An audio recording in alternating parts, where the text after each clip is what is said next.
आखिरी काम। एक बूढ़ा कारपेंटर अपने काम के लिए काफ़ी जाना जाता था। उसके बनाए लकड़ी के घर दूर दूर तक प्रसिद्ध थे।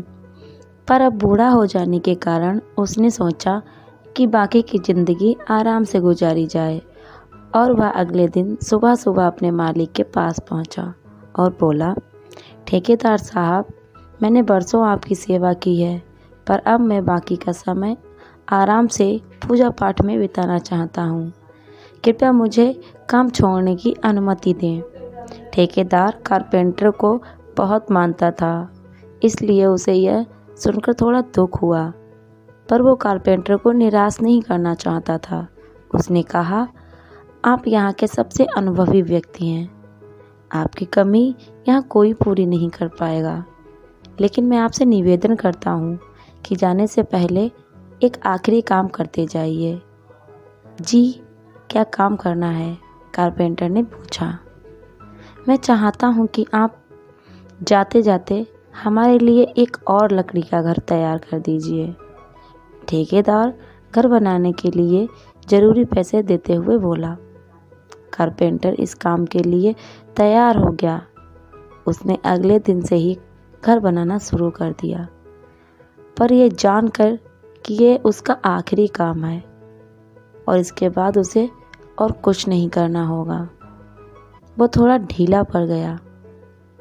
पहले जहाँ वह बड़ी सावधानी से लकड़ियाँ चुनता और काटता था, अब बस काम चलाऊ तरीके से ये सब करने लगा। कुछ एक हफ्तों में घर तैयार हो गया और वो ठेकेदार के पास पहुंचा। ठेकेदार साहब, मैंने घर तैयार कर लिया है, अब तो मैं काम छोड़ सकता हूँ ना? ठेकेदार बोला, हाँ, आप बिल्कुल जा सकते हैं, लेकिन अब आपको अपने पुराने छोटे से घर में जाने की ज़रूरत नहीं है, क्योंकि इस बार जो घर आपने बनाया है वो आपकी बरसों की मेहनत का इनाम है। जाइए, अपने परिवार के साथ खुशहाली से रहिए। कारपेंटर यह सुनकर स्तंभ रह गया। वह मन ही मन सोचने लगा, कहाँ मैंने दूसरों के लिए एक से बढ़कर एक घर बनाए और अपने घर को ही इतना घटिया तरीके से बना बैठा। काश मैंने ये घर भी बाकी घरों की तरह ही बनाया होता। तो दोस्तों, कब आपका कौन सा काम किस तरह आपको अफेक्ट करता है, ये बताना मुश्किल है।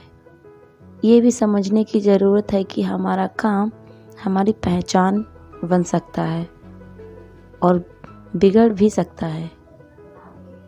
इसलिए हमारी कोशिश होनी चाहिए कि हम हर काम को अपने बेस्ट तरीके से करें, चाहे वो हमारा आखिरी काम ही क्यों ना हो।